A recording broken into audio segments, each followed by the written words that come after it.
അപ്പോൾ അവിടെ ആ സമയത്ത് അവൻ പോട്ടി പോയില്ലെങ്കിലും യൂറിനെങ്കിലും പോയാൽ മതി. ഈ ഒരു ഗ്യാപ്പിൽ ഒരു 10 പ്രാവശ്യം, അതായത് അവൻ വീട്ടിനകത്ത് പോകാനായിട്ട് അവന് ചാൻസ് കൊടുക്കുന്നില്ല. നമ്മൾ അപ്പോഴെല്ലാം പുറത്ത് വിട്ടുകൊണ്ടേയിരിക്കണം.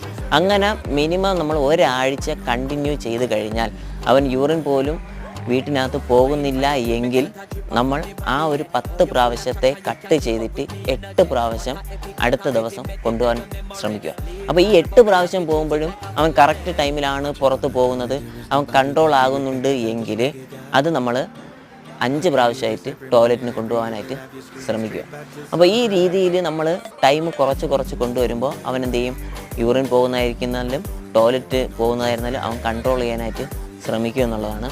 അപ്പോൾ അങ്ങനെയാണ് എങ്കിൽ സ്വാഭാവികമായിട്ടും അവൻ ടോയ്ലറ്റ് പുറത്തേ പോകാനായിട്ട് ചാൻസ് ഉള്ളൂ. കാരണം അവന് പറയാൻ അറിയത്തില്ല. അപ്പോൾ നമ്മൾ അറിഞ്ഞ് വേണം ആ ഒരു സമയങ്ങളിൽ നമ്മൾ കൊണ്ടുപോകാനായിട്ട്. അപ്പോൾ ഈ ടോയ്ലറ്റൊക്കെ പോകുന്ന സമയങ്ങളിൽ നമ്മൾ